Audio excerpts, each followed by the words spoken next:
Lærernetværket er lærere fra hele landet, som samarbejder om at udvikle dagligdagens undervisningspraksis. Det gør vi i professionelle læringsfællesskaber, hvor vi forstyrrer hinanden i forhold til, hvordan teknologi kan virke som undervisningsvilkår i fagene. I foråret er vi blevet klogere på os selv i form af Ole Christensen, som i samarbejde med facilitatorer og deltagere har undersøgt forskellige praksiser i lærernetværket. Det er der blevet en spændende rapport ud af. En rapport, I kan finde på lærernetværket.dk. I kort form så vil jeg godt fremhæve 3 ting. Formatarbejdet har været udgangspunkt for, at vi har kunnet arbejde i nogle læringsfællesskaber.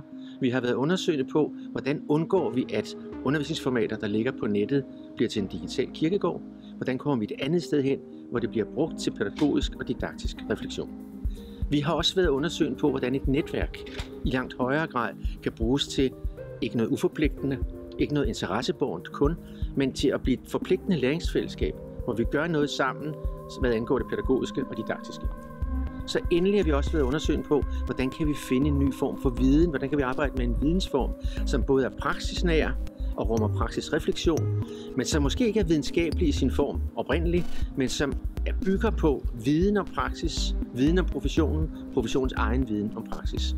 Vi har arbejdet med det i forhold til nogle lærere, nogle facilitatorer fra CFU-konsulenters side og fra læreruddannelsernes side, har i fællesskab arbejdet med den her nye vidensform. Det har været spændende.